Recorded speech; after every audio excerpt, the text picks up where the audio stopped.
sigurado si Ruby Tuason kung alam ni Senador Juan Ponce Enrile na binibigyan niya ng kickback ang Chief of Staff ng Senador na si Attorney Gigi Reyes. Nauna nang itinanggi ni Enrile na nakipag-ugnayan siya kay Tuason. Narito ang report.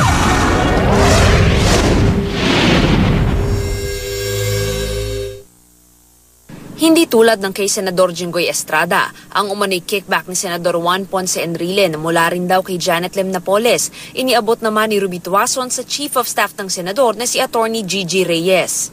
She would pick it up from my house. When we were in restaurants, if let's say we were in the may Serendra, let's say.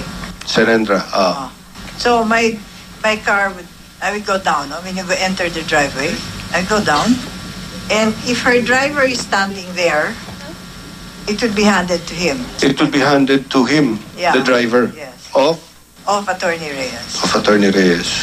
Hindi raw sigurado si Tuason kung alam ni Enrile na nagbibigay siya ng kickback kay Reyes, pero 2 beses daw dumaan si Enrile sa pulong nila ni Reyes. At nang magkakilala na raw sina Napoles at Reyes, tumigil na raw ang pamamagitan ni Tuason sa dalawa.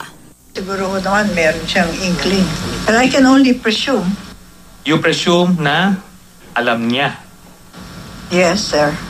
Sinikap namin kunan ng pahayag si Senador Juan Ponce Enrile, pero sabi ng kanyang media relations officer, hindi muna siya magbibigay ng pahayag. Pero nauna nang itinanggi ni Enrile na nakipagtransaksyon siya kay Tuason.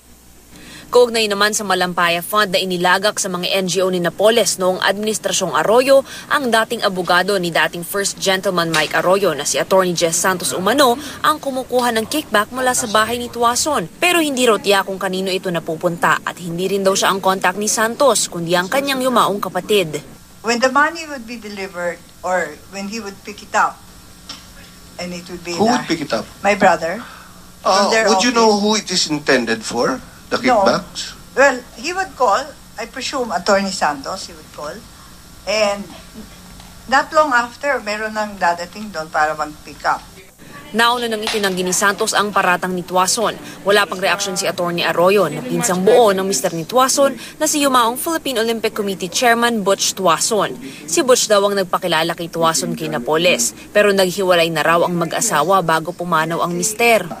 Sa paglahad ni Tuason ng kanyang mga nalalaman, umaasa siyang maaaprubahan bilang state witness na kung mangyari, ikababawi ng kanyang kaso.